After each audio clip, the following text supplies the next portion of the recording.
So guys, इस video में आज हम बात करने वाले हैं सबसे इंपॉर्टेंट एक टेक्निकल इंडिकेटर जो मैं नॉर्मली यूज करता हूं।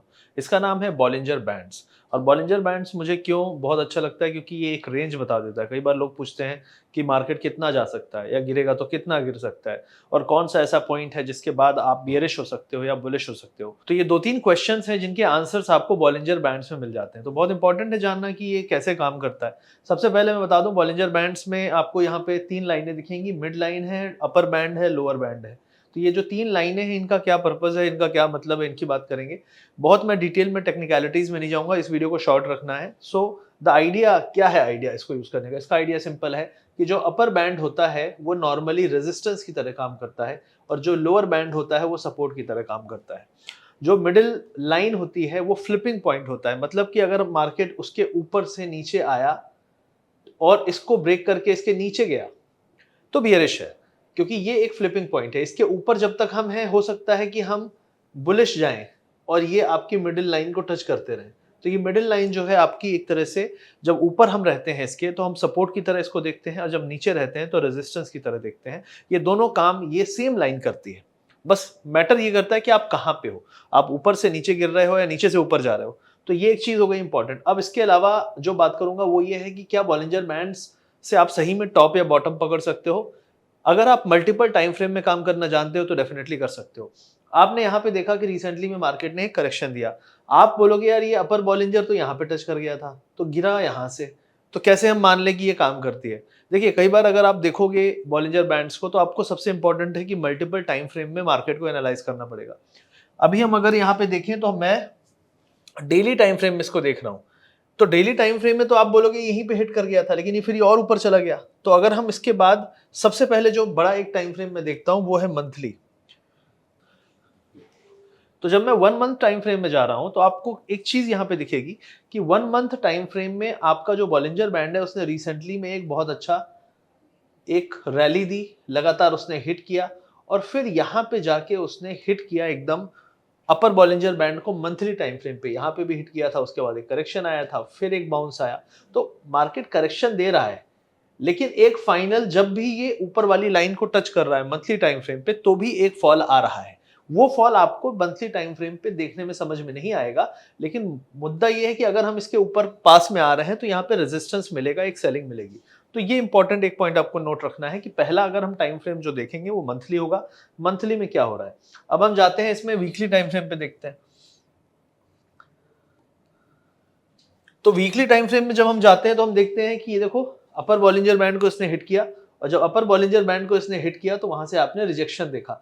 पहले हफ्ते आपने इनवर्स हैमर कैंडल बनाया, और दूसरे हफ्ते आपने उसका फॉलो थ्रू देखा, रेड कैंडल अभी बन रहा है, करंटली वीक चल रहा है। तो ये दिखाता है कि यार चीज काम तो करती है। इससे पहले भी आप देखो, यहाँ पे हम इसको पार करके निकल गए, लेकिन हम बहुत दिन तक इसके ऊपर सर्वाइव नहीं किए, और फिर हम इसके वापस से अंदर आए। जब अंदर आए तो जो मिडिल लाइन थी वो सपोर्ट की तरह काम की, जिसको हम कहते हैं 20 वीक मूविंग एवरेज। ये सिंपल मूविंग एवरेज की लाइन होती है जो सपोर्ट की तरह काम करती है। जब हम ऊपर से आते हैं और यहाँ पे हमने टाइम स्पेंड किया और वापस से हम ऊपर गए, तो ऊपर जब हम गए वापस से हिट किया। अब अगर ये करेक्शन वापस से आया तो हम कहाँ तक गिर सकते हैं, जो चीज मैंने आपको सिखाई उसके हिसाब से वापस से हम मिडिल लाइन तक गिर सकते हैं, इस मिडिल लाइन तक, जो कि करीब करीब आपका 51,400 के आसपास है।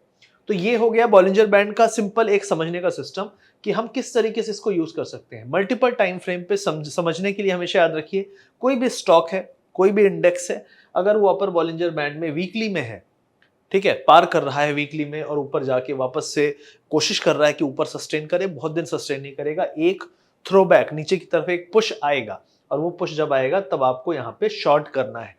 सीधे टच कर दिया इसलिए आप शॉर्ट नहीं करोगे, आप शॉर्ट तब करोगे जब टच करने के बाद वहां से आपको प्राइस एक्शन ऐसा दिखाएगा कि भाई ये बार बार हिट कर रहा है लेकिन और हाई नहीं बना पा रहा है, और फिर वो धीरे धीरे एक रेंज तोड़ेगा और आपको यहाँ पे डाउनफॉल मिलेगा, जिसको आप पकड़ सकते हो। इसके बाद से जब ये रेंज टूटती है उसके बाद से आपको एंट्री लेनी है।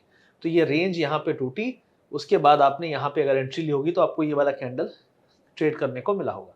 तो ये पहली चीज हो गई बॉलिंजर बैंड की कि आप वीकली टाइम फ्रेम या किसी भी टाइम फ्रेम पे जाओ तो आप क्या देखो उसमें। अगर यहाँ से फॉल आया और ये होल्ड नहीं किया तो हम यहाँ तक भी गिर सकते हैं।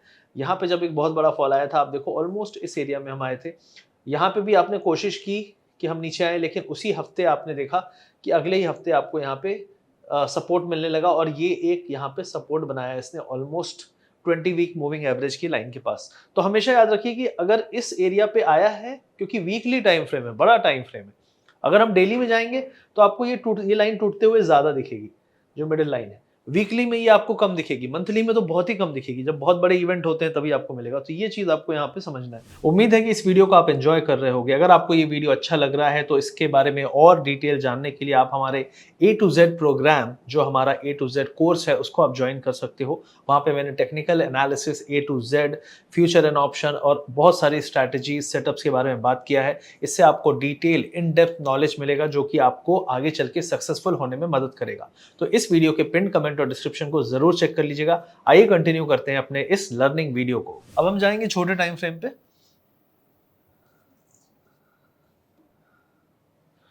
अब छोटे टाइम फ्रेम में अगर हम जा रहे हैं तो यहाँ पे हमको ये चीज जो मैं समझाना चाह रहा था आपको, कि जब भी हम छोटे टाइम फ्रेम में जा रहे हैं तो क्या दिख रहा है हमको, कि हम अपर एरिया से जब भी पलटते हैं, ठीक है, ये आपका यहाँ पे कंसोलिडेशन जोन था, इसके बाद जब हमने इसको ब्रेक किया तो हम वापस आए हैं, तो हम ऑलमोस्ट मिडिल के पास जा रहे हैं, और अगर इसको भी हमने होल्ड नहीं किया तो हम नीचे तक गिर सकते हैं।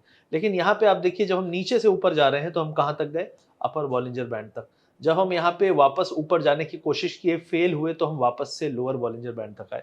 तो हमेशा याद रखिए कि जो आपका रिट्रेसमेंट है, जो आपका रिजेक्शन है, जहाँ पे आपको सपोर्ट मिलेगा, वो इन्हीं लाइनों में से कोई लाइन होगी, क्योंकि मार्केट हमेशा इन लाइनों को अपने हिसाब से लेके चलता है। क्योंकि जो मिडिल लाइन है वो आपकी मीन है, क्योंकि वो मूविंग एवरेज है। अपर लाइन आपकी जो है वो 2 स्टैंडर्ड डिविएशन है ऊपर, और लोअर लाइन आपकी 2 स्टैंडर्ड डिविएशन नीचे है। और मार्केट हमेशा 2 स्टैंडर्ड डिविएशन के हिसाब से मोस्टली चलता है, 98% 99% आप कह सकते हो। तो ये बॉलिंजर बैंड का पर्पस है कि आप यहाँ पे जब भी अपर बॉलिंजर को टच होता हुआ देखो तो आपको क्या करना है, आपको वहां पे तुरंत से प्राइस एक्शन पे अपनी नजर दौड़ानी है कि यहाँ पे क्या प्राइस एक्शन चल रहा है।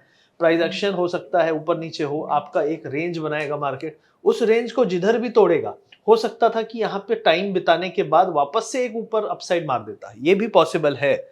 लेकिन जब वो एक रेंज बनाए, उस रेंज के बाद आपको ट्रेंड लाइन ड्रॉ करनी पड़ेगी, जो कि मैं अगले वीडियो में बताऊंगा। तो यहाँ पे सिर्फ ये बताना चाहता था कि बॉलिंजर बैंड को कैसे समझें।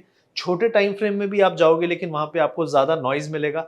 आपको अपर बॉलिंजर से लोअर बॉलिंजर में बार बार गिरते हुए आपको कैंडल्स दिखेंगे, क्योंकि उनकी रेंज छोटी होगी। छोटे टाइम फ्रेम में आपको पता है नॉइज ज्यादा होता है, फ्लक्चुएशन ज्यादा होते हैं। तो ये सारी चीजें आपको यहाँ पे देखने को मिलेगी। तो फिलहाल आई होप आपको ये समझ में आ गया होगा कि बॉलिंजर बैंड किस तरीके से यूज करना है। आपको हमेशा याद रखना है कि मिडिल लाइन जो है वो बहुत इंपॉर्टेंट लाइन है। जब हम ऊपर से नीचे आए और मिडिल लाइन पे ना टिक पाए तो हम लोअर बॉलिंजर बैंड तक जाते हैं, और जब हम नीचे से उठें और मिडिल लाइन पे हमको रेजिस्टेंस मिले लेकिन उसको हम पार करते जाएं, तो फिर हम अपर लाइन पे ही रुकते हैं। हो सकता है कई बार स्पीड स्लो होगी, कई बार स्पीड तेज होगी। वो स्पीड आपको कैंडल और उस टाइम पे क्या इवेंट्स चल रहे हैं उस पर आपको समझ में आएगी। लेकिन एटलीस्ट ये तो पता है कि डायरेक्शन मोस्ट प्रोबेबली किधर होगी, और डायरेक्शन अगर आपको पता है तो फिर आप उस डायरेक्शन की तरफ जा सकते हैं या अपोजिट डायरेक्शन अवॉइड कर सकते हैं, जिससे आपका लॉस भी बच सकता है। तो ये सारी चीजों में बॉलिंजर बैंड आपको मदद कर सकता है।